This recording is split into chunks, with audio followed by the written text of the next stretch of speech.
bonsoir à toutes et à tous et merci Thomas d'avoir accepté mon invitation. Je te laisse le micro sans plus attendre. Dis un petit peu qui tu es pour celles et ceux qui ne te connaissent pas et pourquoi tu as choisi ce sujet, bien sûr. Vas-y. Merci Christian de ton invitation. Je vais vous présenter du coup la thérapie mosaïque, hein, qui est une thérapie assez récente puisqu'elle est née en 2019. Je vais vous parler un petit peu des principes de la thérapie, mais surtout des croisements qu'il y a avec la PNL. Donc c'est un peu le sujet de la conférence. Moi, qui je suis? Alors je suis enseignant en hypnose, enseignant en PNL. Je suis thérapeute, plutôt thérapeute que coach. Le coaching, j'en fais mais vraiment la marge. Et en thérapie, j'utilise la thérapie mosaïque. J'utilise aussi la thérapie des états du moi, des Hawkins. Et puis, en parallèle et en transversal, j'aurais même tendance à dire la PNL et l'hypnose qui sont toujours présents dans mon activité. Voilà pour ma présentation. Je suis enseignant depuis 2014, je crois, un truc comme ça, 2011 ou 2014. Il y en a un, c'est la PNL, l'autre, c'est l'hypnose. Et voilà, donc la PNL, c'est quand même une de mes passions. C'est par ça que j'ai commencé. C'est un de mes piliers. Et je suis ravi de vous présenter ce soir cette thérapie mosaïque. Déjà, peut-être une petite question toute bête, et vous pouvez peut-être soit répondre avec les réactions, soit répondre, vu qu'on n'est pas trop nombreux en parlant. Est-ce que vous avez déjà entendu parler de la thérapie mosaïque? Bon, pour moi, à part toi, Non, jamais. non, jamais. Jamais. Sylvie, t'as parlé, mais ton micro est coupé, donc on t'a pas entendu.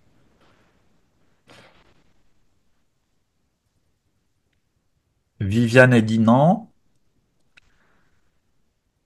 Bon, tu sais plus enlever ton micro. C'est en bas à gauche, quand tu bouges ta souris, il y a l'audio et il doit être barré chez toi. Personnellement non plus. Merci, Personne. merci. Oui, moi j'en ai entendu parler par Guillaume Poupard. D'accord, je vais en parler justement parce qu'ils étaient deux à la création. Je vais partager mon écran. Alors, tac, tac, tac. Allez, partager. Est-ce que vous voyez l'écran? Ça y est. Oui. Alors, qu'est-ce que vous voyez exactement? Par contre, je sais pas. On Est-ce voit que- le slide complet, là, le Bon, donc transparent on est aussi. en mode présentation, c'est Ouais. très bien. Donc, ce que je vous Par propose en contre, tout cas, le slide est caché par vous. ah, T'es sur le texte, en fait. là je suis sur le texte. Alors par contre, là, est-ce que c'est mieux? À peine. Alors je vais peut-être réduire tout simplement ça. Tac. Pourquoi ça veut pas réduire? Voilà. Hop. Et je le mets en bas. Est-ce que c'est bien comme ça? Bon, il n'y a pas beaucoup de différence. En Non, en fait, fait, vous êtes devant le texte. alors attends, je vais changer le partage. J'ai dû mettre un mauvais partage. Tac. Pourquoi ça me fait ça? Faut mettre partager la fenêtre et pas partager l'écran. Ah ouais, c'est ça. Mais j'avais partagé la fenêtre, mais j'ai plein de fenêtres. Du coup, je ne sais plus laquelle partager. Hop. Ah oui, ok, là, ça devrait être... Oh purée. Voilà, ça va être bien. Est-ce que c'est bien comme ça? Ça arrive, ça arrive. Ah, t'es du bon côté cette fois-ci. Bon, super. Alors c'est parti. Donc la thérapie mosaïque, ça s'écrit comme ça, et ça veut dire mouvement oculaire et stimulation alternée pour l'intégration cérébrale. Donc la thérapie mosaïque, c'est une approche qui est née en 2019 donc pour rebondir sur ce que tu disais Sylvie, effectivement ils étaient deux à la naissance de Mosaïque. Guillaume Poupard, hein, qui est le directeur de Wayside à Avignon, et Stéphanie Calfa qui est chercheuse au CNRS et psychothérapeute aussi. Moi, je travaillais à l'époque avec Guillaume Poupard, donc j'étais vraiment aux premières loges de la création de cette thérapie. Ils ont travaillé une année ensemble jusqu'en 2020 et puis ils se sont séparés. Chacun est parti de son côté. Et moi, j'ai suivi Stéphanie, donc j'ai continué avec Stéphanie et Guillaume continue à proposer aussi la thérapie mosaïque. Euh, à ma connaissance, Guillaume est resté sur le modèle qu'ils avaient construit en 2019, alors que Stéphanie l'a fait évoluer depuis 2021. Et Stéphanie est une perfectionniste complètement maboule, j'aurais tendance à dire. Elle va changer à chaque formation, elle va faire des petites améliorations, elle est vraiment dans une amélioration constante de son contenu. Donc ça permet vraiment, du coup, d'avoir vraiment un truc qui est tout le temps à jour. Elle va se servir effectivement de tout ce qu'il y a en recherche.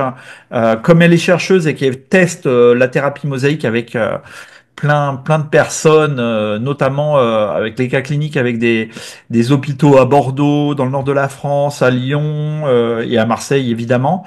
Il y a vraiment une grande enquête qui a été lancée sur la thérapie mosaïque pour évaluer l'efficacité de la thérapie comparée à l'EMDR. Parce que vous allez le voir, c'est une thérapie qui s'est inspirée des techniques utilisées pour le MDR, notamment les stimulations bilatérales alternées. Alors, comment? Est-ce que ça change là? Est-ce que vous avez de changement de slide? Christian, dis-moi si il y a le changement de slide. Il faut toujours 1 à 2 secondes. Pour le moment, rien n'a bougé.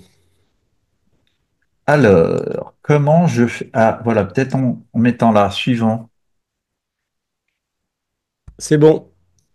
Alors, les fondements de la thérapie mosaïque, c'est l'accent est mis sur vraiment sur l'expérience subjective. Bon ça vous allez voir, il y a des points communs avec les approches comme la PNL, les TCC, l'hypnose. La particularité de l'expérience subjective quand on en parle avec Mosaïque, c'est que c'est une expérience subjective où on va faire un focus sur les sensations internes, vraiment ce qui se passe à l'intérieur du corps. Elle est dans une approche, alors là c'est vraiment ce qu'on a repris de l'hypnose.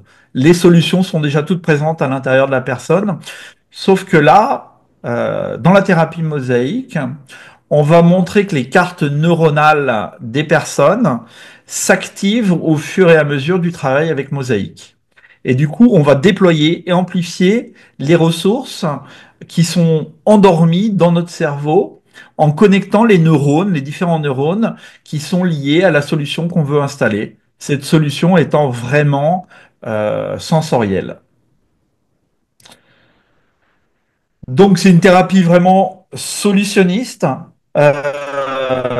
centrée vraiment sur... on oublie le problème, c'est la grosse différence avec le MDR. Le MDR, on va chercher qu'est-ce qui se passe aujourd'hui et on va chercher la cause. La thérapie mosaïque, on n'est vraiment pas causaliste, on oublie la cause et c'est une des grosses différences avec la PNL qui a quand même pas mal de protocoles qui sont causalistes. Je pense au réemprinting, si vous connaissez, ou ouais, le travail sur la temporalité, l'histoire du temps et tout ça. Eh ben, avec Mosaïque, on ne s'intéresse pas du tout au passé. On est dans l'ici et le maintenant, comment ça se passe, ce qui s'est passé avant, et comment on veut que ça se passe à partir de maintenant. Donc, c'est aussi une approche vraiment humaniste, expérientielle parce qu'on est dans le corps et humaniste parce que on est vraiment centré sur la personne, sur la compréhension de ce qui se passe pour le patient. Donc, c'est très basé sur de l'empathie et on considère donc que le patient a toutes les ressources à l'intérieur de lui pour vivre ce qu'il souhaite. Et le troisième point sur l'un des principes fondamentaux, c'est que la thérapie mosaïque, c'est un modèle neuronal de synchronisation stochastique. Qu'est-ce que ça veut dire la synchronisation stochastique? En fait, les stimulations bilatérales alternées qu'on retrouve en EMDR, et dont on va servir avec mosaïque, vont activer à l'intérieur de vos neurones une synchronisation de ces neurones. En fait, ils vont dépasser un seuil qu'on appelle le seuil d'excitabilité qui permet aux neurones de se connecter entre eux. et on va avoir une nappe neuronale qui était endormie parce qu'elle n'avait pas dépassé ce seuil, qui va se connecter et qui va permettre en fait d'avoir une ressource beaucoup plus ample. Et comme on sera sur notre sensation interne désirée, on va avoir notre sensation beaucoup plus présente et on pourrait imaginer que c'est un petit peu comme un ancrage en PNL, avec un déclencheur, une sensation. Sauf que là, comme on travaille sur une nappe neuronale, c'est beaucoup plus large et qu'une fois qu'elle est activée, on n'a plus besoin du déclencheur.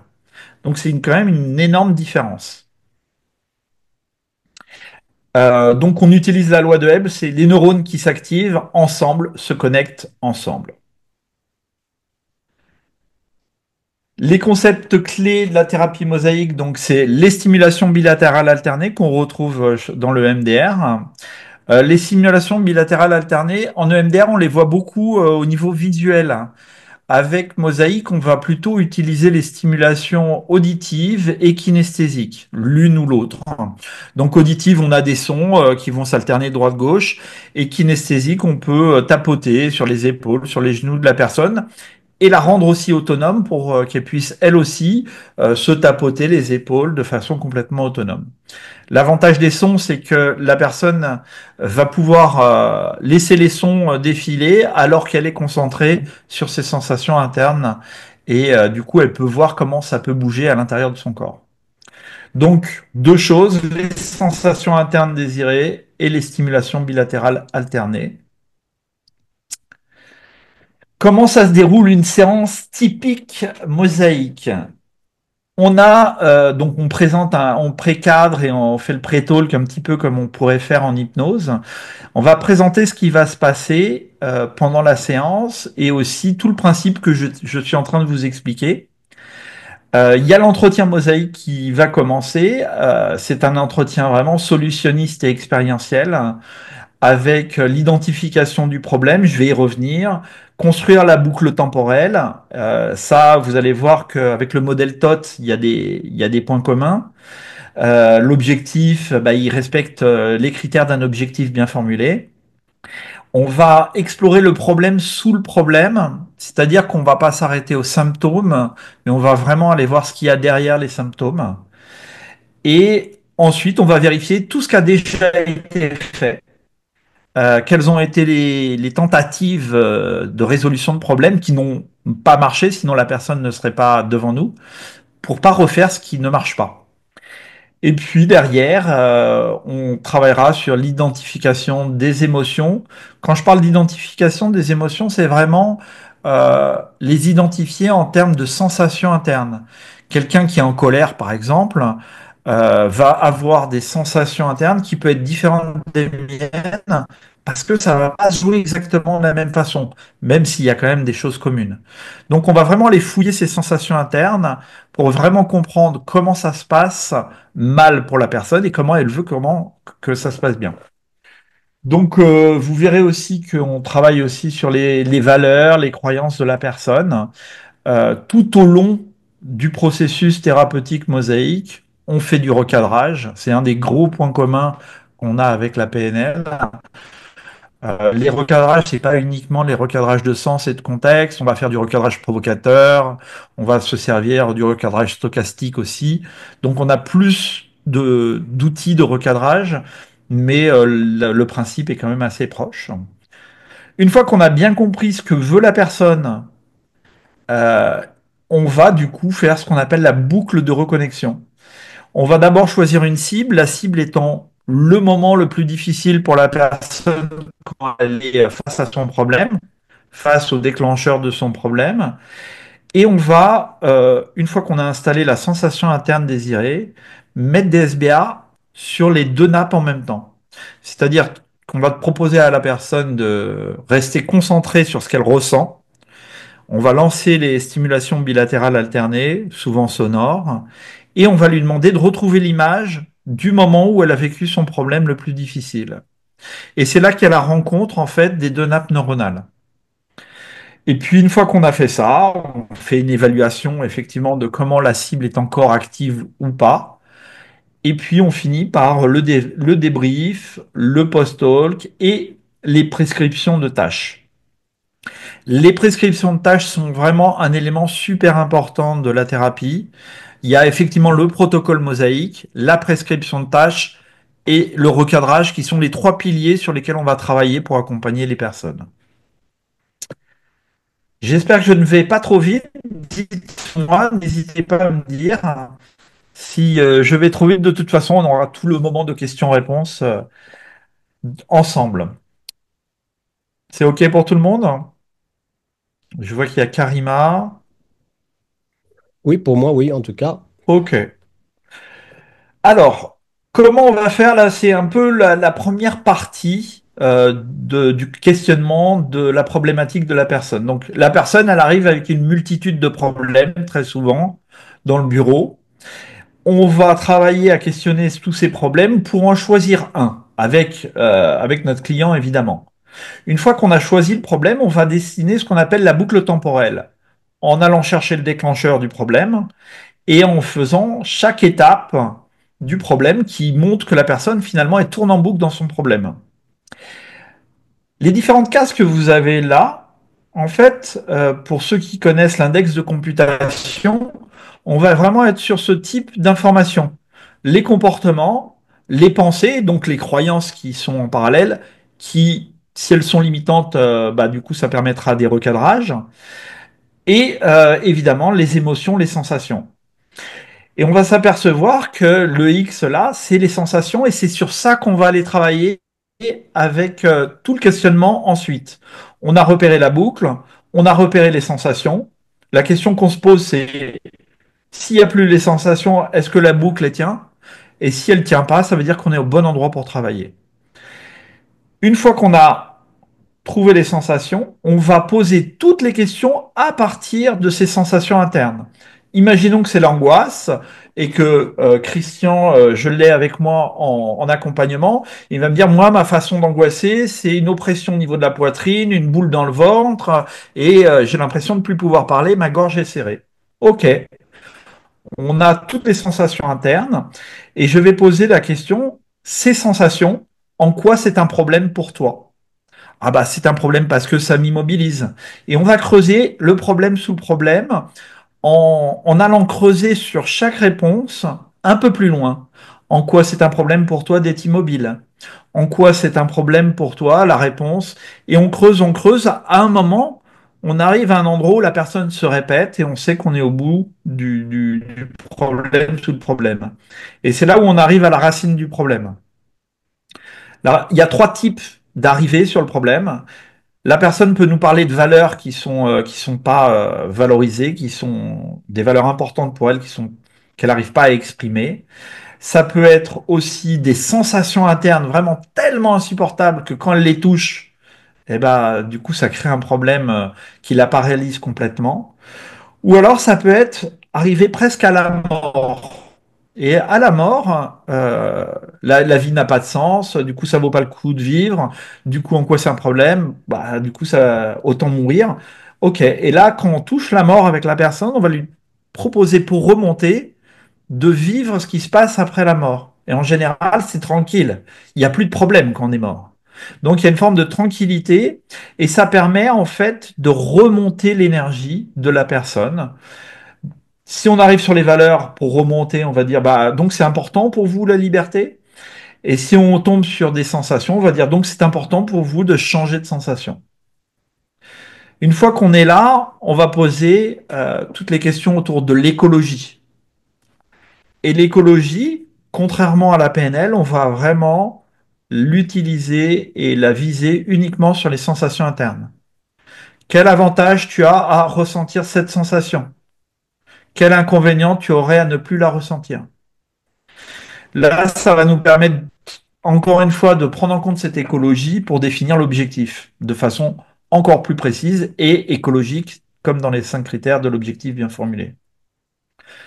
On creuse ça et ensuite on va aller sur qu'est-ce que tu as déjà fait jusqu'à maintenant pour essayer de gérer ces émotions. La personne, souvent, elle a trouvé des solutions, mais qui marchent que ponctuellement. parce que l'angoisse revient, parce que le stress revient, parce que sa peur revient, parce que son trauma est encore présent. Et du coup, ça apaise, mais ça résout pas le problème. Donc, on va insister en disant, OK, donc si j'ai bien compris, toutes les solutions que tu as fait ne marchent pas complètement, sinon tu serais pas là avec moi aujourd'hui. Une fois qu'on a fait ça, on va aller sur la confiance de la personne. Quel est son niveau de confiance de réussir à changer ses sensations et d'installer des sensations qui vont être aidantes pour elle, qui vont être justes. Et ces sensations, ce niveau de confiance, il est important pour vérifier si la personne, elle est là en espérant que ça change ou si elle y croit pas du tout. Et du coup, c'est à nous de négocier pour faire remonter la croyance, la confiance. Et de vérifier aussi si elle ne nous met pas 10 sur 10 en disant c'est toi qui vas me faire changer, je prends pas de responsabilité dans mon changement, tout repose sur le thérapeute. Donc là aussi, on va négocier à la baisse, du coup, en disant ça veut dire que si vous changez que à 8 sur 10, vous prenez pas. Ça veut dire que si je suis pas là, vous pouvez pas changer. Vous savez que ça va être vous qui allez travailler quand même. C'est pas moi qui change. Donc on va recadrer tout ça pour vraiment faire prendre la responsabilité du changement à la personne qu'on accompagne. Je passe ensuite à la boucle de reconnexion. Donc la boucle de reconnexion, elle se fait en deux temps. On a fixé le moment le plus difficile pour la personne, on en a pris une photo, on l'a mis de côté. Ensuite, on va installer la sensation interne désirée, l'acide, et on va mettre les SBA dessus, ce qui permet, donc, comme je vous expliquais tout à l'heure, de déployer la nappe neuronale et de la rendre active. Une fois qu'elle est active, on va rajouter la cible limitante, tout en gardant l'acide et les SBA. Ça veut dire que la personne, tout en étant dans ses sensations désirées, elle va retrouver l'image de la photo qu'elle a prise tout à l'heure. On prend une photo volontairement pour dissocier la personne, mettre à distance, c'est une technique qu'on connaît bien en PNL. Et une fois que la boucle est faite, en fait, les deux réseaux neuronaux se sont rencontrés, ils sont connectés et le changement est là. Il va continuer à augmenter, à se déployer avec le temps parce que les deux nappes neuronales vont continuer à se connecter, mais le changement est fait. Et il n'y a pas de retour en arrière possible. Une fois, alors sauf s'il y a effectivement des démences séniles, des choses comme ça, où il y a une détérioration du cerveau, mais une fois que c'est connecté, c'est connecté. Et c'est exactement la même technique qu'on a avec le MDR, sauf que au lieu d'aller chercher la sensation interne désirée, le MDR va uniquement prendre la cible et faire des SDA dessus. Et du coup, il y a un taux d'abandon en EMDR qui est beaucoup plus important que sur Mosaïque, parce que nous, on est sur un truc qui est quand même beaucoup plus tranquille, beaucoup plus apaisant, parfois même joyeux pendant les séances, hein. Je passe à la... Donc là, c'est vraiment le principe. On déploie la nappe neuronale, sensation interne désirée de plus en plus grande grâce au SBA. Et on fait la reconnexion entre la nappe neuronale qu'on vient de déployer et la nappe existante qui pose problème, toujours avec les SBA. Et ensuite, on a un nouveau réseau qui s'est créé dans le cerveau. Et ça, ce principe de la thérapie mosaïque, c'est pas de l'empirique. Ça a été prouvé avec des personnes qui ont fait des IRM, avec des casques. Et c'est là où il y a toute la différence avec plein d'autres thérapies. C'est qu'il y a une approche neuro qui est hyper pointue et qui a été vérifiée. Et qui est en train, en plus de faire des grands trucs, enfin des grandes informations cliniques, où ils font des tests un petit peu de partout à Bordeaux, Lyon et Lille, et Marseille, bien sûr, pour continuer à avoir plus de personnes, parce que pour l'instant, les tests cliniques ont vérifié tout ça, mais le nombre de personnes qui ont fait ces tests cliniques sont trop peu importants pour pouvoir faire une publication validée au niveau scientifique, comme les scientifiques aiment le faire. Donc, il y a vraiment un protocole complètement très très très précis. Il faut avoir un nombre de cobayes très précis, faire les tests, faire vraiment les évaluations. Pour l'instant, on n'en a pas encore assez pour pouvoir faire la publication. Donc, ce qui est important, et là, c'est, j'aurais tendance à dire, complètement valable pour tous les accompagnements, que ce soit du coaching ou de la thérapie, la synchronisation entre le thérapeute et le patient, et l'écoute active avec toute l'empathie qu'on peut avoir. Donc ça, c'est la synchronisation. Ce qu'on a comme chance, je trouve, nous en PNL, c'est qu'il y a un vrai travail sur la synchronisation, l'apprentissage dès le technicien, des techniques pour créer cette alliance. Et c'est vraiment un plus d'avoir fait de la PNL avant parce que bah, du coup tout le travail sur l'alliance, on l'a déjà, il est complètement installé en nous et pour nous et donc pour notre patient.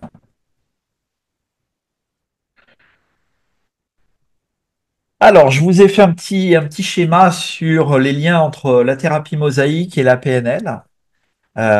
Donc, il y a plein de choses de communes, hein. Comme vous avez pu le constater, on a l'objectif qui est de la même façon travailler de façon très précise. On a les recadrages des croyances, on les identifie, on les recadre.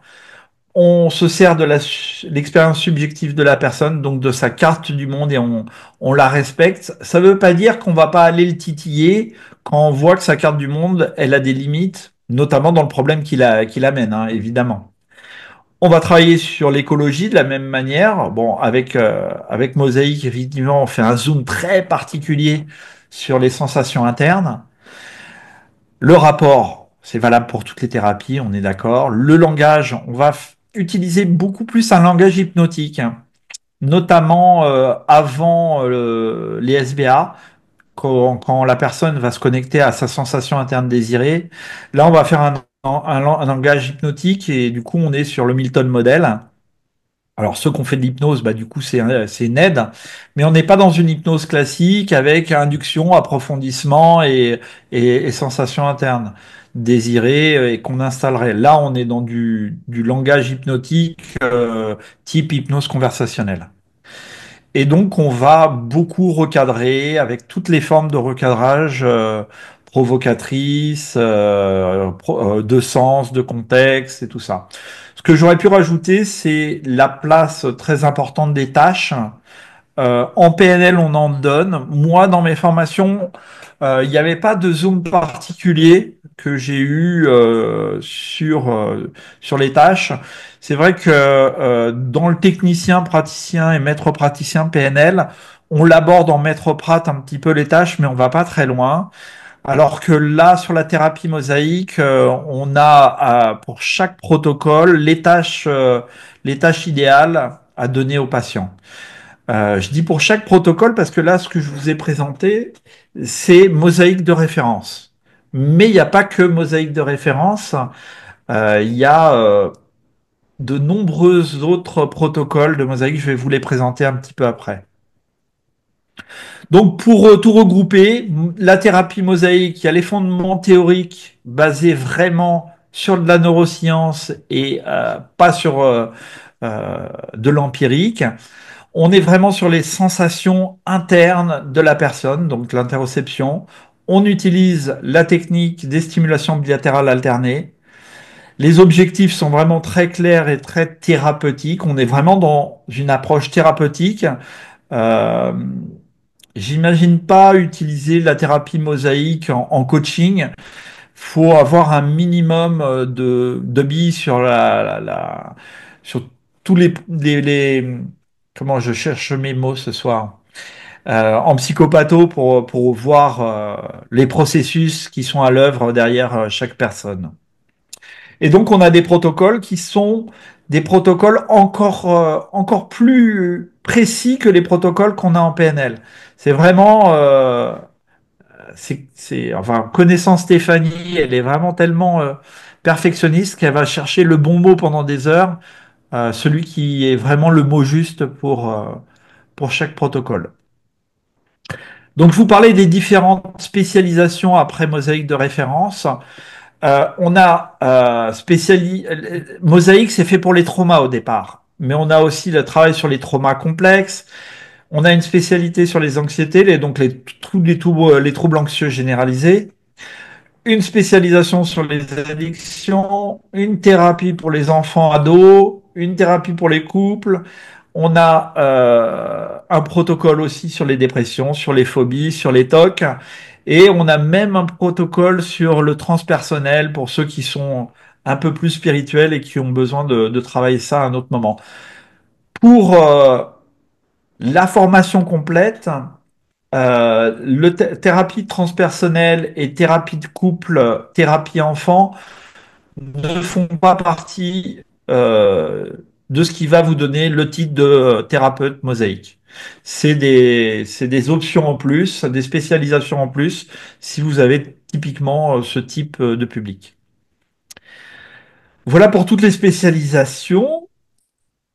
En conclusion, eh ben, écoutez, voilà, c'est vraiment une thérapie qui est basée sur les sensations internes, sur la solution dans le corps, et on installe cette solution avec ces stimulations bilatérales alternées.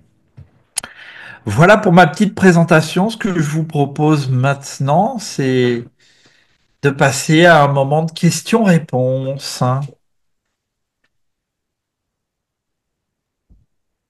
Merci Thomas. Tu m'entends? Oui, ça va? Oui, Je tu m'entends? t'entends très bien, oui, oui. Parfait. Waouh, quelle découverte. J'avais une question par rapport à peut-être deux questions, mais la première c'est pourquoi, pour quel genre de cas ou quelle situation c'est absolument contre-indiqué ou tu le ferais pas. Enfin, je veux dire.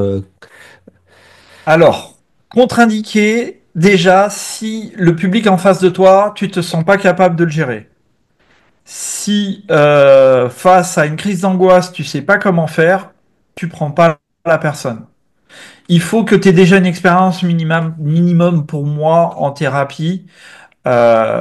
Partir sur une formation thérapie mosaïque, faire le mosaïque de référence et commencer à accompagner des addicts, des gens qui ont des crises d'angoisse ou même, en fait, la limite, ça va être vous en tant que personne sur votre expérience. Il n'y a pas de contre-indication à part pour les psychoses. Hein, on est d'accord. Les psychoses, ça se travaille directement en hospitalisation avec une équipe. On travaille pas ça tout seul. Et j'aurais même tendance à te dire, pour les addictions, c'est la même chose. Parce que les addicts, s'il n'y a pas une équipe derrière, vous pouvez les prendre si vous le sentez. Mais s'il n'y a pas une équipe derrière qui vient soutenir le travail que vous faites, ça sert à rien. Donc, psychose à éviter. On va pas s'amuser à faire un schizophrène qui est déjà dans un rapport à la réalité très compliqué. Euh, Après, on va pas avoir en cabinet, on n'a pas les profils pervers parce que ils ont pas de problème, c'est les autres le problème, donc eux, on les aura jamais. Et puis sur sur les personnes qui sont en parano, attention. Attention, parce que c'est quand même ceux qui passent à l'acte sur les thérapeutes. Les passages violents à l'acte, c'est les paranos. Faut être solide, faut se sentir, c'est possible, mais faut quand même avoir une expérience en psychopatho solide. Mhm. Ça répond, Christian? Tout à fait. Et alors une autre question, est-ce que une personne qui aurait par exemple des difficultés à identifier, à percevoir même ses émotions ou même avoir des grandes difficultés en termes de ressenti, moi je suis globalement pas bien, enfin tu vois le genre. Ouais, Euh, bah, c'est la psychoéducation. Vraiment, c'est au départ, tu vas lui demander comme on peut faire avec un tableau d'observation en termes de tâches, le contexte au moment où tu n'étais pas bien, qu'est-ce qu'il y avait autour de toi, où est-ce que ça se passe dans ton corps, quelle est l'intensité du désagréable, tu vois, t'as trois petites colonnes, qu'il est toujours sur lui, et puis en séance, c'est lui dire, tu sens pas, mais quand je te touche la jambe, tu sens quand même. Donc lui montrer qu'il a quand même, il a les sensations, c'est juste qu'il ne les écoute pas. Et pour les personnes comme ça va être plus long, hein. Clairement, on galère plus et c'est typiquement les. Moi, je fais pas mal de supervision avec les thérapeutes mosaïques. Les endroits où ils ont des problèmes, c'est à ces endroits-là, hein. C'est les moments où les personnes ont du mal à se connecter à leurs sensations. Donc, ça va demander de l'éducation. Donc, on mhm. éduque ces patients à mieux reconnaître ces sensations. Et alors, j'ai une dernière question et après, je cède les autres quand même. Je ne veux pas monopoliser, mais euh, manifestement, c'est fortement différent. Mais si je fais un parallèle, et comme ça, je te l'offre de pouvoir le démonter, quand je prends l'EFT, par exemple, qui fait les tapotements, là, tu vois, les EFT, tu connais, je sais pas si tu connais les EFT, c'est le Ouais, ouais, tapotement alors je connais pas bien, moi j'ai pas été formé à l'EFT. Je sais qu'il y a des tapotements qui sont assez équilibrés. En fait, tu tapotes au même rythme des deux côtés. Ça, il y a eu des tests qui ont été faits en recherche et ils se sont aperçus que la stimulation alternée va exciter les neurones de façon beaucoup plus efficace que l'EFT pourrait le faire. Ce qui fait que, en fait, le seuil, tu sais, le seuil dont je parlais, où les neurones s'excitent plus et du coup se connectent, si tu le fais en alterné, ça le fait à chaque fois, alors que si tu le fais en simultané, ça marche pas forcément tout le temps. Ouais, alors apparemment, Viviane, non, Karima nous donne des informations sur le FT. On travaille sur les méridiens d'à côté de façon bilatérale. Est-ce que de façon bilatérale, elle est alternée ou elle n'est pas alternée, Karima? Non, c'est symétrique en fait. Ouais, c'est ça, c'est symétrique, ouais. C'est symétrique. Alors bon, quand c'est sous le nez, par exemple, c'est que d'un côté, voilà, avec les deux doigts. Sinon, après, c'est sous les clavicules, c'est bilatéral, c'est symétrique. En fait. Ouais, ouais. C'est la Donc voilà. différence. Bon, nous, on va pouvoir tapoter. Alors, l'endroit n'a pas d'importance pour Mosaïque. L'idée, c'est de faire un bruit de fond. Ce bruit de fond, c'est pour ça qu'on est à peu près sur 2 ou 3 Hertz à peu près, c'est-à-dire 2 ou 3 tapotements secondes. C'est ça qui va faire le bon rythme pour nos neurones. Si on fait trop vite, il y a trop d'informations et c'est comme si on laissait, on surexposait en fait une photo. Et si on le fait trop lentement, de la même façon, il y a pas assez d'informations. Donc on est sur un rythme très précis dans les SBA. 2-3 Hertz. Et c'est pour ça que c'est super intéressant de travailler avec les sons et l'enregistrement parce que les gens le mettent sur les oreilles et on sait que c'est le bon rythme et eux, ils peuvent se concentrer sur les sensations. Les sons, ça fait le boulot pour les neurones, mais c'est pas forcément quelque chose sur lequel il s'est même déconseillé de porter son attention dessus. Typiquement, la première fois que les personnes le font, ils disent ah j'avais l'impression ils écoutent les sons, ce qui est normal, hein.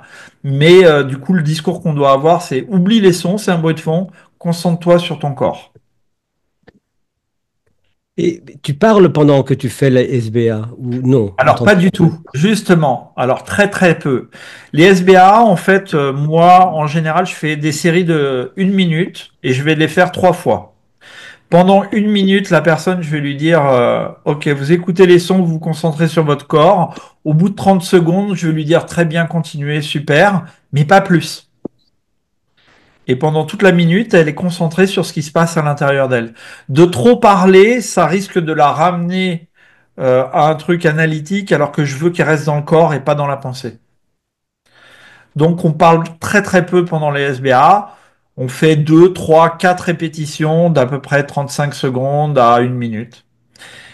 Et de la même façon, quand on fait la reconnexion, c'est pareil. On fait à peu près 3 répétitions exactement de la même façon. Et donc l'entretien que tu as eu avant tout le processus que tu as décrit tout à l'heure, en fait, a pour objectif de d'activer ce que tu disais, une nappe, c'est-à-dire d'activer pour que le travaille sur ça, en fait. Exactement. En fait, l'entretien te permet de viser à l'endroit où tu dois viser. C'est ça. C'est, t'as une cible, la personne, elle arrive avec une multitude de problèmes et toi, tu vas faire, moi, ce que j'appelle l'entonnoir quand j'accompagne mes stagiaires en formation PNL, c'est de leur dire, OK, les gens, ils viennent avec quelque chose de très général. Votre objectif, c'est de les ramener à une expérience. Et de la même façon, quand on fait la boucle, euh, on va partir sur un moment précis, comme on fait en PNL. Ok, va chercher un moment où ton trauma il s'est déclenché. Ah ben je suis passé dans cette rue là où j'avais eu une agression. Et quand je suis passé, oh, j'ai eu ça. Ok, déclencheur, donc, c'est tu passes dans la rue. Qu'est-ce qui s'est passé? Sensation. Décris-nous tes sensations. Elles sont comme ça, comme ça, comme ça. Et ensuite, ensuite j'ai accéléré. Ok, comportement, accélération. Et ensuite, j'ai cru que j'allais me faire agresser, ça a augmenté mon angoisse. Et donc, on fait vraiment la boucle. Et une fois que je suis sorti de la rue, c'est bon, je me suis calmé. Mais je suis redescendu au bout de 5 minutes. Et à chaque fois que je passe à cet endroit, ça me fait la même chose. Donc, on sait que la personne, elle est dans sa boucle. On a repéré qu'il y a une sensation qui est très forte au moment où elle est dans la rue, et on va aller travailler à cet endroit et on va poser vraiment toutes les questions de l'exploration sur les sensations internes. Sinon, le SBA va faire quelque chose de généraliste. Je dirais, si en début de séance, tu faisais des sessions de SBA, en fait, tu ferais quelque chose, mais tu ne sais pas ce que tu fais, en fait. Tu vas effectivement exciter les neurones, mais si la personne n'est pas connectée à ce qu'elle est en train de vivre, D'accord. ça n'a pas de sens en fait. Mhm. Si tu veux faire des ricochets, il faut que tu prennes un caillou plat, que tu le lances d'une certaine manière. Là, tu jettes des cailloux dans l'eau, ça n'a aucun effet. Donc, en fait, c'est vraiment, si on revient sur les techniques PNL, à chaque fois que la personne, elle est dans des sensations agréables, on pourrait proposer des SBA. Ce serait super intéressant d'associer les SBA parce que là, du coup, au lieu de faire un ancrage peut-être qui est finalement déclencheur sensation, là, on déploierait une nappe et on la rendrait beaucoup plus active sans qu'il y ait besoin de déclencheur. Parce qu'elle serait présente comme ressource pour la personne. Donc, quand tu regardes tous les protocoles PNL, à un moment, on va travailler les sensations. Moi maintenant, aujourd'hui, je t'avoue que dans mes formations, je leur fais expérimenter les SBA, aider le technicien PNL, technicien, praticien et maître praticien. Oui, on va utiliser les SBA. Mais du coup, bon, parce qu'on est obligé, dans le cadre de la norme, aller faire du réemprunting ou du changement d'histoire de vie. Bon, moi, c'est pas des techniques que j'utilise, je les utilise plus du tout parce qu'elles sont pas solutionnistes, elles sont causalistes, on est en train de réparer le passé. Ça n'a pas de sens pour moi. Ça veut pas dire que ça marche pas, hein. C'est juste que maintenant, ma façon de penser l'accompagnement, c'est vraiment solutionniste, c'est vraiment dans le corps. Et peu importe la technique que j'utilise maintenant, c'est comme ça que je pense l'accompagnement. Alors moi, je suis formée à Rhythmo. C'est une méthode de cousine de l'EMDR. Ouais, ouais. Je connais bien l'EMDR pour avoir fait pas mal de séances pour moi-même. Et je suis également formée à EFTH, D'accord. EFT Hypnose par Jordan Véro. Et du coup, je me dis, c'est mosaïque, je le vois pas uniquement solutionniste quand même. Cette personne qui a eu un problème dans une rue, on la replace dans son contexte. C'est on la on fait en sorte qu'elle ressente ses sensations corporelles. On va quand même chercher la cause On va pas pour. chercher la cause, Cécile. Alors, un peu vrai parce que effectivement, elle va retoucher ses émotions, qui sont les émotions qu'elle a vécues pendant son trauma. On ramène pas au trauma. On ramène à, ok, quand t'es passé dans la rue, ça réactive ton trauma. Donc ton trauma est actif et il est présent dans ton présent. Et c'est pour ça que tu viens me voir. Euh, dans ma façon de travailler, je vais pas insister sur les sensations qu'elle a. Elle va me les décrire. Je vais lui dire juste, tu les connais, tes sensations, donc dis-moi où ça se passe, tu t'y reconnectes à 5%, on n'a pas besoin de plus. C'est juste histoire d'avoir le départ et de comprendre au service de quoi tu fais ça, donc l'écologie, mais on la fait pas plonger dans ses émotions comme on pourrait le faire en EMDR. En EMDR, on s'est aperçu qu'il y avait quand même 30% d'abandon à cause de la reconnexion à la sensation désagréable et souvent parce que là, on propose à la personne de revivre et on va faire revivre son trauma et on va faire, même s'il y a d'autres techniques en EMDR, hein, je caricature, hein, je fais attention, il y a Cécile qui est formée à l'EMDR maintenant, mais c'est vraiment ça, c'est que les personnes en EMDR, ils vont aller sur le trauma, et sur le trauma, on va faire les SBA, et effectivement, ça va élargir au niveau neuronal l'endroit où elle est. C'est comme si elle était coincée dans un coin d'une pièce, elle voyait que le coin, et de faire ce coin qui est douloureux, ça va lui permettre de se tourner et de voir la pièce en entier. Avec Mosaïque, on fait pas ça. Elle a l'habitude d'être dans son coin de pièce, et on lui dit, ah bah, je te propose de regarder tout ce qu'il y a autour et de regarder l'endroit où tu es le plus agréable. Ok, on installe ça. Et maintenant, alors que tu vois tout, tu ressens tout, tu entends tout, repense au moment où tu étais dans le coin, tout en gardant les sensations. Donc l'approche est quand même assez différente. Là, Pour moi, c'est actuellement, comme une mise entre parenthèses, en fait. qu'est-ce que tu veux dire par là, la mise entre parenthèses, Cécile? Bah, dans le protocole de mise entre parenthèses, on commence par créer, on fait un hyper ancrage de positif très très puissant. On Ouais. a vraiment. Et ensuite, on va aller visiter le trauma en dissocié, c'est-à-dire Comme je l'ai expliqué tout à l'heure, effectivement, oui, ouais. c'est ça. La personne, elle a ses sensations corporelles, mais elle est observatrice. On la remet pas en associé dans la scène.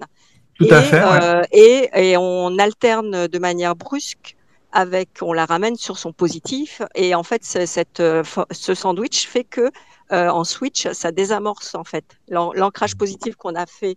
On a fait en sorte qu'il était beaucoup plus puissant que le négatif. De toute façon, le Mhm. négatif, elle l'a déjà, hein, il est déjà ancré. Et donc, finalement, je trouve que Mosaïque reprend quelque chose de cette mise entre parenthèses. Ouais. euh, bon, je connais pas bien le MDR, mais oui, effectivement, je sais qu'il y a des Ah non, techniques en MDR la mise entre parenthèses, c'est l'hypnose, hein, c'est pas le MDR. on l'a aussi dans le traitement rapide des phobies en PNL. C'est un peu le même système que tu décris. Euh, Là, la différence, j'aurais tendance à te dire, c'est que on fait du en même temps et pas de l'alterner. C'est tu restes dans ta sensation forte et en même temps tu retrouves l'image de ce souvenir, mais tout en restant. C'est pas l'un puis l'autre. L'un puis l'autre, c'est vraiment en même temps. C'est du et. S'il y a une différence, c'est peut-être celle-là, si j'ai bien compris l'entre parenthèse de l'hypnose dont tu parlais. Oui, c'est différent ça. Bon, après, franchement, évidemment, sur Mosaïque, il y a plein d'inspirations de plein d'endroits, hein. Hum, La grosse différence, c'est vraiment, on est à l'installation de la sensation interne désirée, euh, qui est pas un ancrage, parce que je sais pas comment tu parlais de l'ancrage, un méga costaud ancrage tout à l'heure, hein, sur le entre parenthèses. Là, le fait d'avoir les SBA sur la sensation interne désirée, ça déploie vraiment une nappe neuronale qui est présente chez la personne, mais un peu endormie. Et donc, on Alors active ça. justement, sur ces nappes neuronales, est-ce qu'il y a des vidéos pour qu'on voit les tests qui ont été faits? euh, Est-ce qu'il y Alors, a... des vidéos, je sais pas. Je sais qu'il y a eu des articles qui ont été faits. Je lisais. En fait, je pense que sur thérapiemosaique.com, Ouais. J'ai vous vu, allez il y a avoir toute toutes une les liste infos. d'études, hein. Il y a une liste d'études, ouais. Il y a une liste d'études qui sont présentes, effectivement, ouais. Euh, Après, dans la formation mosaïque de référence qui dure 4 jours, il y a 2 jours, là ça vient de changer, il y a 2 jours de théorie qui sont en visio à préparer avant et 2 jours de pratique. Dans les 2 jours de théorie, il y a toute l'explication des tests qui ont été faits au niveau neuronal. Et c'est cette formation, c'est ce qu'il y a de particulier dans cette formation, il y a vraiment un appui neuroscientifique très très costaud. Et donc Stéphanie a vraiment été chercher les enquêtes et elle en a fait aussi, hein. Elle était au départ thérapeute EMDR et elle a eu le prix Schreiber une année justement sur les recherches qu'elle avait fait. Donc on a du costaud au niveau neurosciences, très clairement. Est-ce qu'il y Et a c'est d'autres français. questions? Et c'est français. Et c'est français. Et c'est français. Là, c'est rigolo parce que Stéphanie, ben, je l'avais juste avant notre réunion là, et Elle me disait qu'elle allait retourner en Corée parce elle y a été l'année dernière, elle est réinvitée. Ça commence à exploser à plein d'endroits, hein. La thérapie mosaïque. Là, moi, je suis souvent assistant avec Stéphanie sur les formations. Euh, Sur un groupe de 20, il y a la moitié des gens qui ont déjà été formés à l'EMDR qui viennent se former à mosaïque, hein. Voilà ce que je peux vous dire. Est-ce qu'il y a d'autres questions? Sylvie, toi qui connaissais un petit peu Mosaïque par Guillaume. Alors moi, j'en avais entendu parler et j'avais eu du mal à comprendre la différence entre effectivement Mosaïque et le rythmo. Et je crois que je viens de le comprendre. C'est que on part, on commence la SBA sur une sensation positive. Tout à fait. Tout à fait. Voilà. Donc voilà, ça y est, ça fait des mois que je tourne autour en me disant mais c'est quoi la différence? Et je viens de la comprendre. Merci. Et je trouve ça effectivement sans doute beaucoup plus écologique parce que c'est souvent un peu raide et moi je suis formée au rythmo et j'ai toujours du mal à l'utiliser parce que j'ai toujours un petit a priori à emmener les gens dans un truc qui fait mal quoi. Ouais. On a beau mettre tous les fusibles qu'on veut, au niveau de mes valeurs, ça me dérangeait énormément. Ouais, je comprends. Et du Je coup, là, comprends. je trouve ça vraiment super sympa de dire, OK, bon, j'écoute vos galères, on y va, mais en plus, d'abord, comme on cherche vraiment systématiquement l'association positive, on va sortir la personne de la plainte relativement vite. Donc, au niveau du préto, qu'on va perdre moins de temps, j'allais dire, ou en tout cas pas se laisser embourber dans toutes les misères de la personne. On a là la question type pour arriver à les faire sortir un peu de ça. Et puis, on les emmène déjà sur du positif. Et Mhm. après, ouais, aller bosser là-dessus, ça, c'est génial. J'adore. Alors, Merci. je mets juste un bémol, Sylvie, sur la notion de positif. On est sur la sensation interne désirée. Désirer. Oui. C'est pas positif parce que la personne, on va lui demander qu'est-ce que tu veux de juste pour toi. Je prends un exemple un peu trash, mais une femme qui se serait fait violer, peut-être que la juste sensation qu'elle veut installer, c'est quelque chose autour de la colère. Ouais. Et c'est juste pour elle au moment où elle en est. Et du coup, la sensation interne désirée, ce serait de la colère à ce moment-là. Alors tout dépend où elle en est, mais effectivement, hein. Mais c'est pas forcément positif. C'est la sensation interne qui est juste par rapport au déclencheur. Qu'est-ce qui serait juste pour toi de ressentir? Et on va l'installer. Ouais, d'autant plus qu'effectivement, je trouve ça beaucoup plus juste parce que si on parle de positif, on retombe dans la notion sociétale de bien et de mal. Et du coup, je me suis rendu compte quand je parlais de positif que les gens me renvoyaient l'image qu'ils imaginaient qu'on attendait d'eux et pas leur propre volonté. Mm. Et c'est en ça qu'on est vraiment, un peu comme en CNV, on en parle, on va vraiment, nous, en tant qu'accompagnants, rejoindre la personne dans sa carte du monde pour vraiment respecter sa façon de voir le monde. Et du coup, c'est non-jugement, évidemment, hein, comme dans toutes les thérapies, hein, mais si tous les thérapeutes étaient comme ça se saurait, mais malheureusement, il y a encore un peu de travail à faire pour certains. Et dans le mécanisme, est-ce qu'il y a un mécanisme avec la synchronisation et l'association qui fait que face à une personne qui peut-être ne sait pas ou n'imagine pas que la colère, par exemple, dans le cas que tu as cité, serait adéquat, tu vas faire des suggestions ou tu vas Ouais. absolument laisser émerger chez la personne? C'est une thérapie où on est très proactif. On n'est pas du tout passif à attendre, et même sur l'écologie, si la personne elle trouve pas, on va lui proposer. Donc à plein de moments, on est vraiment proactif, on teste, et la calibration nous dit si on est au bon endroit. Et on fait creuser, tu vois, en quoi c'est un problème. Des fois, les personnes, quand on creuse derrière le symptôme, les personnes vont dériver, tourner en rond, et là, on peut les ramener sur l'endroit qu'on estime être la bonne piste pour eux. Ok, ouais. Cécile, Elle est apparue. Elle est apparue. La voiture, je suis arrivée. On t'entend pas très On bien par t'entend contre. faiblement. Ouais. Je dis que je ne suis plus dans la voiture, je suis arrivée. Bravo. Euh, mon prof, qui est un spécialiste du trauma, dit que pour lui, le post-trauma n'existe pas, que les gens sont restés coincés dans leur trauma et qu'ils le vivent et revivent en permanence. Du coup, pour lui, les sensations, elles sont déjà là en fait. Elles sont déjà là, hyper ancrées. Les sensations du trauma, elles sont toujours présentes.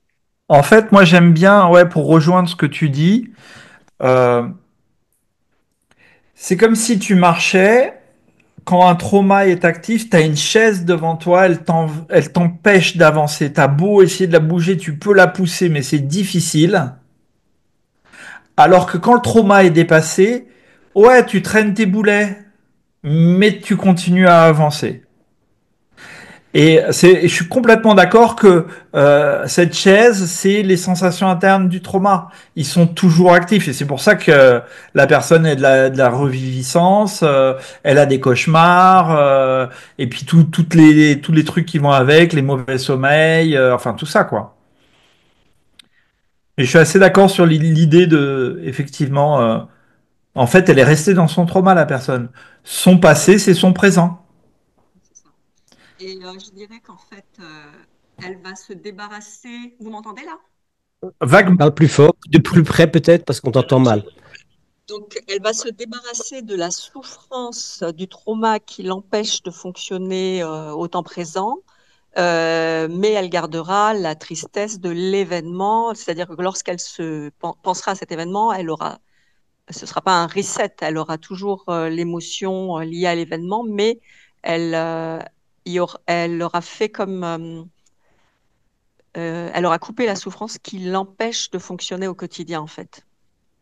C'est exactement ça, en fait. Bah, alors, moi, je ne parle pas de réparer, ou vraiment, on installe la solution, on touche pas, c'est juste au moment de la reconnexion où ça va transformer, ça va déployer ce qu'on veut, mais il n'y a pas de réparation, comme on pourrait le faire en PNL avec le réemprunting ou changement d'histoire de vie. Euh, mais effectivement, l'idée, c'est un peu comme Teresa Robles, je sais pas si vous connaissez en hypnose. Elle parle de toute cicatrice, cicatrice si on la laisse cicatriser. Et l'idée, c'est effectivement, on s'est blessé avec le trauma, on saigne. Si on gratte, bah ça continue à saigner. Mais une fois qu'on a décidé ou réussi à arrêter de gratter, eh ben ça va faire une croûte et qui va faire une cicatrice. Et on va se souvenir en regardant notre cicatrice de notre trauma, mais il sera plus actif, il n'y aura plus la douleur associée.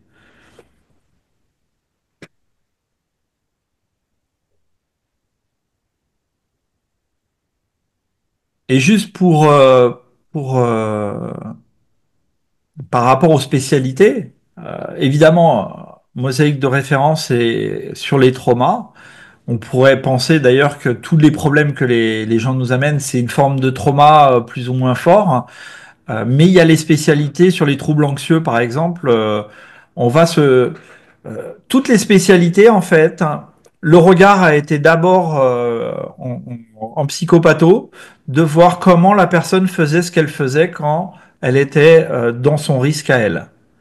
Un trouble anxieux généralisé, typiquement, euh, il fait des scénarios dans le futur pourris, donc il n'a pas envie d'aller dans le futur. Mais en même temps, il y est tout le temps, parce qu'il est tout le temps en train d'imaginer. Donc il y va forcé, parce que le temps avance, mais en mettant les freins partout. Et en se disant, plus je vais faire de scénarios, plus je vais pouvoir contrôler si ça arrive. Et du coup, ça pourrit son présent. Alors que dans le présent, il n'y a pas de problème. Mais le trouble anxieux généralisé, son processus, c'est celui-là. Je vais dans le futur, je fais plein de pourris, et du coup, j'ai pas envie d'y aller. Mais par contre, je ne vis pas le présent.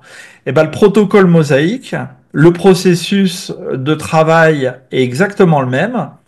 On va proposer à la personne d'aller installer sa sensation interne désirée dans le futur et de la ramener dans le présent.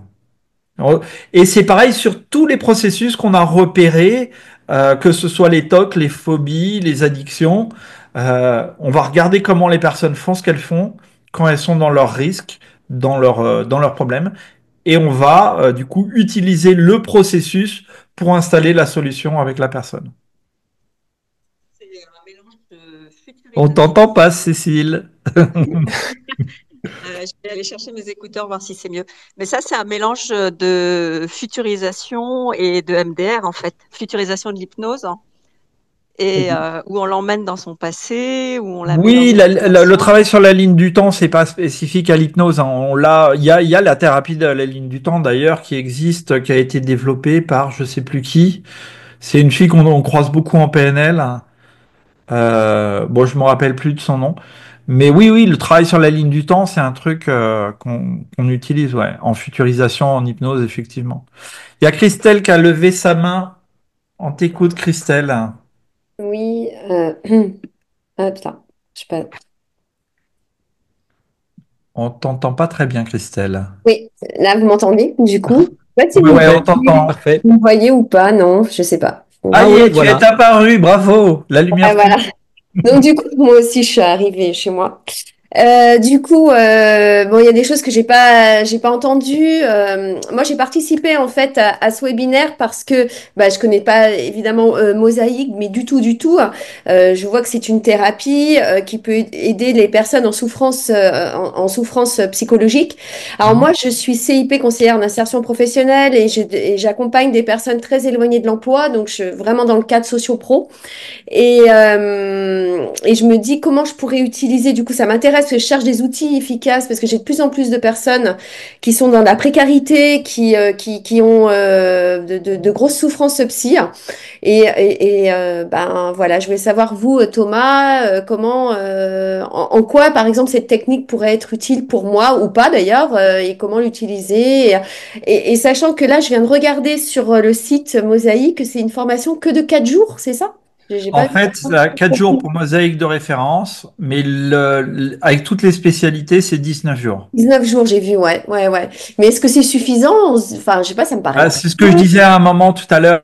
C'est bien d'avoir des bases d'accompagnement déjà, d'avoir peut-être un parcours hypnose, un parcours PNL, peu importe ce que tu as. Alors, j'ai le parcours. Alors, j'ai passé le maître Pratt en 2022. Pratt PNL, pardon. Je suis coach professionnel et Oui, donc, t'as j'ai les fait de bases. j'ai fait de l'accompagnement. J'ai fait des neurosciences accompagnées par Anne-Laure Nouvion. Anne-Laure Oui, Nouvion de Nantes. MHD du coup. Comment? Chez MHD, certainement, non?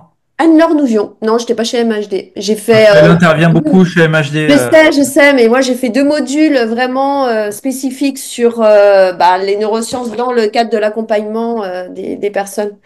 Enfin voilà, c'est vraiment un Donc, cours qu'elle avait fait spécifiquement en 2 temps, en 2 modules.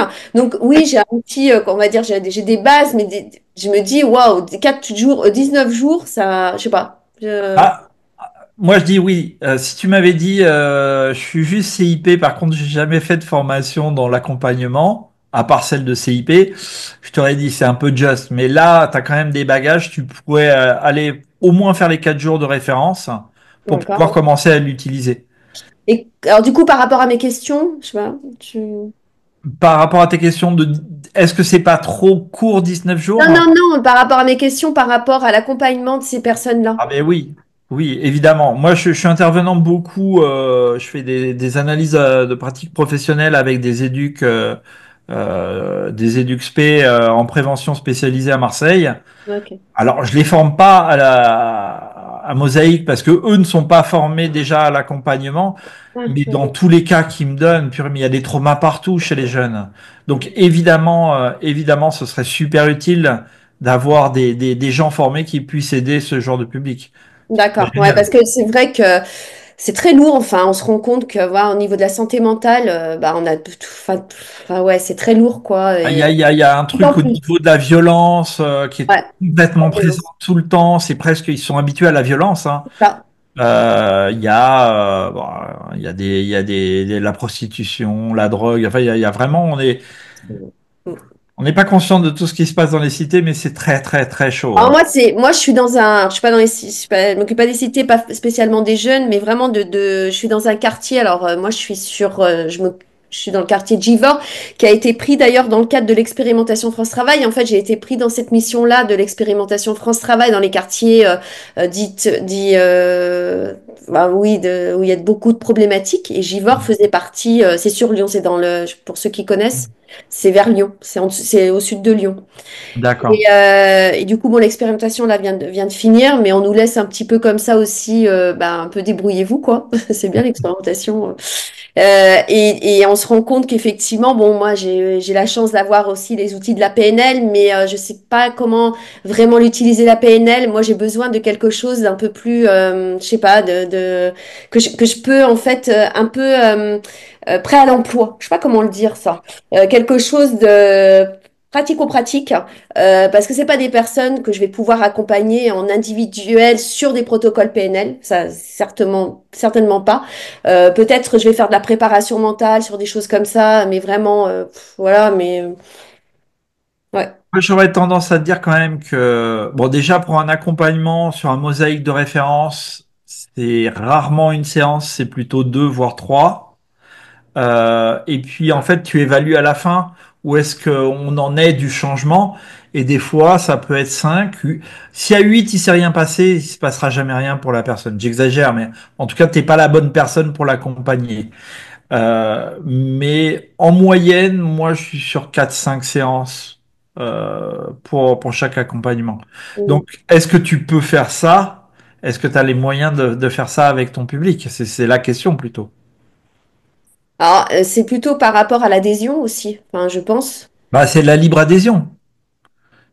Donc, si eux, ils sont OK, tu peux leur proposer. Si c'est des adultes que tu as, c'est pas des mineurs. Non, non, c'est que des adultes. Mm. À C'est partir, c'est le plus jeune que j'ai, les plus jeunes que j'ai, c'est 25 ans et ça va de 25 ans à 57 ans, 58. Mm, mm, mm. Oui, donc après, bah, c'est si tu leur proposes et que toi t'es formé et que tu te sens d'y aller, moi D'accord. je te dirais par rapport à ton parcours, si en plus tu fais les 4 premiers jours, tu peux déjà mosaïque de référence, c'est quand même, on va dire 60% de mon activité, c'est sur mosaïque de référence. Ah, d'accord, ok.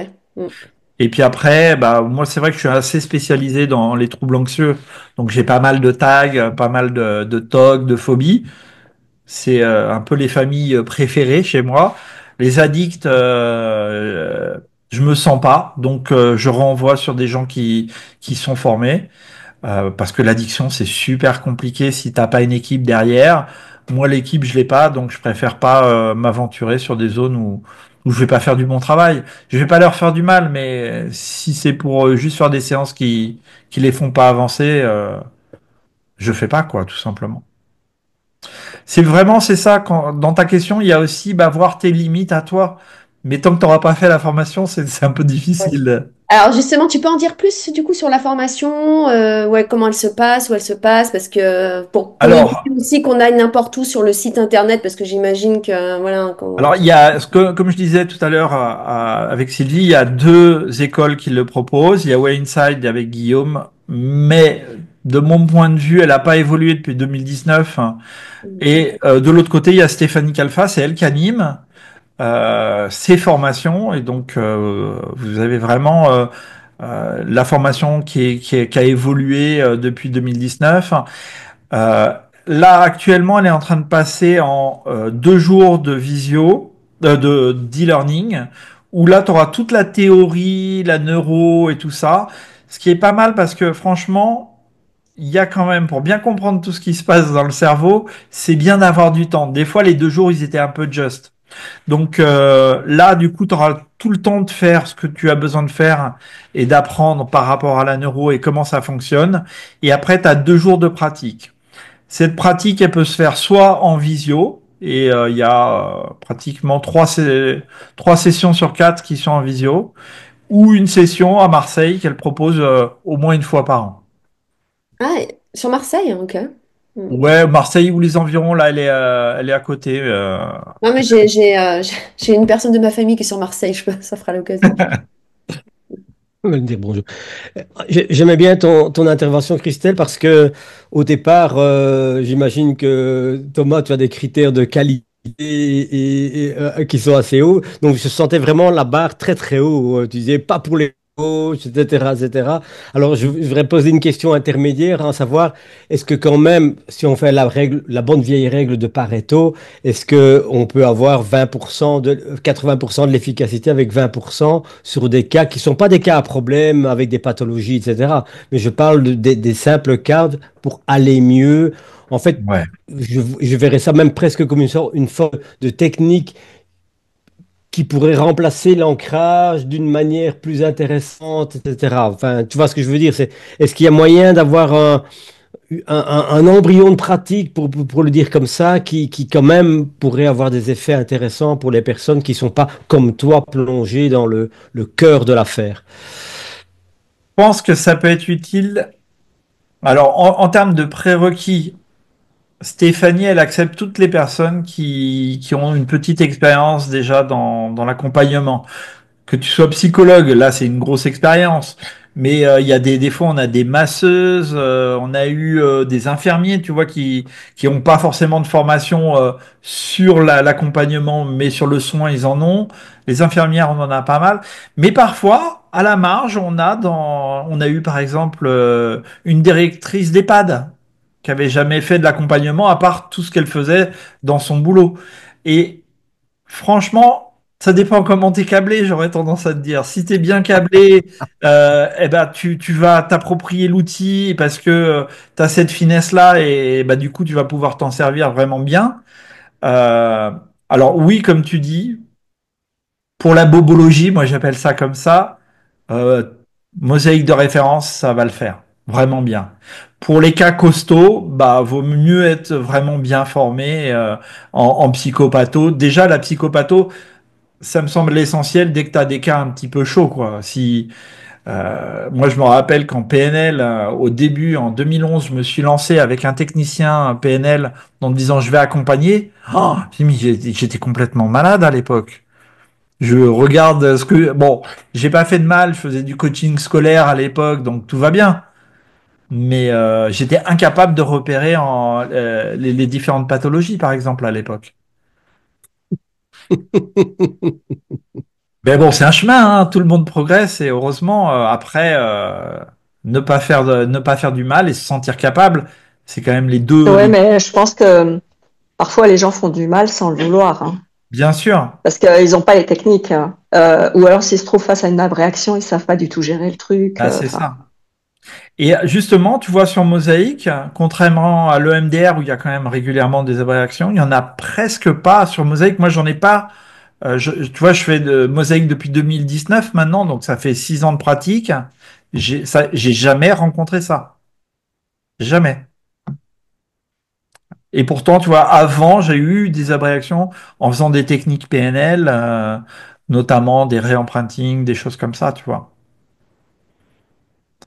Et il n'y a pas cette appréhension quand tu expliques à la personne, on va aller sur le futur, sur la solution. Déjà, la personne que tu accompagnes, ça la relâche. Je sais pas, dans vos formations, on voit quand on va aller travailler sur du lourd, sur nous, on y va un peu frileux, on se dit purée, ça va être chaud.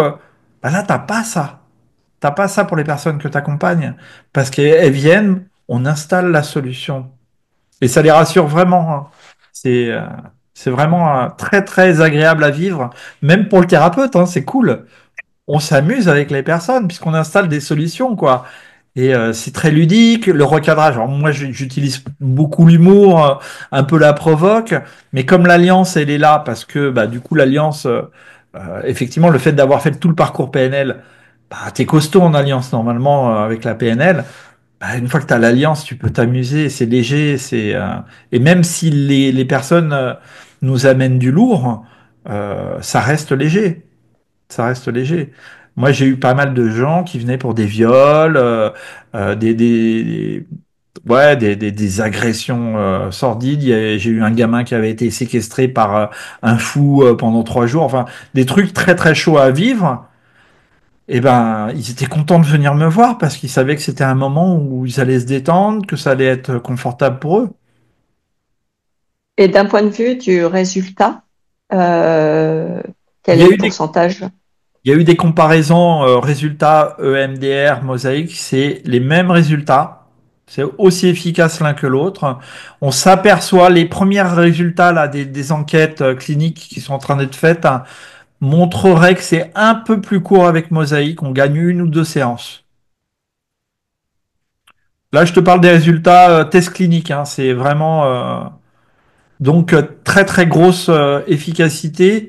Parce que le MDR, c'est quand même reconnu au niveau international comme étant une thérapie qui fonctionne très très bien sur les traumas. Et là, ça marche au moins aussi bien et en plus court. Et là, justement, pendant la formation de mosaïque de référence, vous avez toutes les courbes et les comparaisons qui vous montrent ça.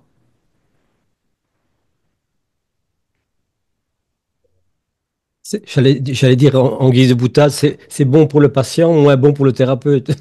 Ah bah c'est sûr qu'on les a moins longtemps. Mais bon, en même temps, quand ça marche, les gens ils le savent et t'as plus de gens qui viennent te voir. Absolument.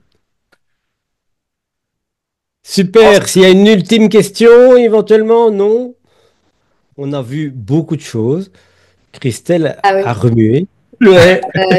Bah, du coup, je continue sur ma lancée. Le prix de la formation. Le prix, je te dis ça à la louche, mais c'est 200 euros par jour. Donc sur Ok. 4 jours, voilà, c'est. Ouais, bon, je pense que c'est un. Ils font les mêmes prix chez Wayside et chez Stéphanie. Hein. Ok, merci.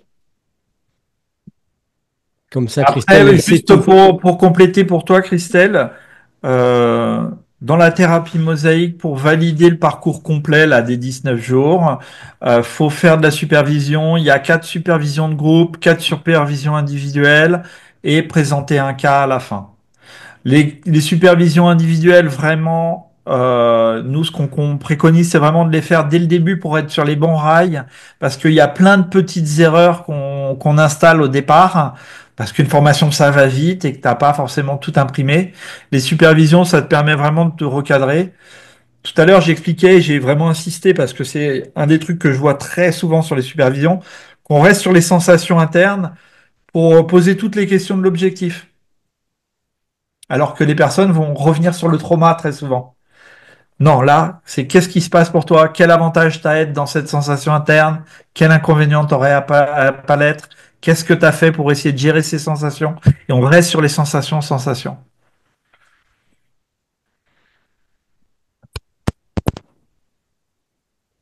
Waouh. Super, merci. Et maintenant, on va faire une petite SBA pour ancrer toutes ces bonnes choses que tu Allez. nous as que tu nous as partagées. Écoute, Thomas, je ne savais pas de quoi on allait parler exactement. Tu nous as fait découvrir un monde vraiment, c'est chouette d'avoir quelque chose made in France, hein, on peut le dire. Donc déjà, moi, je trouve que c'est bien. Et c'est très très intéressant pour une découverte très très claire aussi. Et grâce aux questions de Cécile, Christelle et Sylvie, on a eu encore en plus un complément. Et je te remercie beaucoup de cette présentation, une grosse découverte. Bien sûr, ça sera disponible pour tout le monde en replay, comme je le fais toujours avec les personnes qui sont invitées. Et je l'annoncerai une fois que ça sera en ligne et tu seras au courant, bien sûr. Et tu pourras, si tu veux, me communiquer les coordonnées éventuelles qui doivent être communiquées, je ne sais pas quoi, site ou référence ou n'importe quoi. Ok, Tu je trouveras t'enverrai bon ça, ouais. de me partager. Merci beaucoup aux participantes, visibles ou invisibles, et celles qui sont apparues en cours de route, après leur route surtout. Passez une bonne soirée et à très bientôt. Merci. Bonne À très bientôt. soirée. Ciao, Merci. ciao. Ah, merci.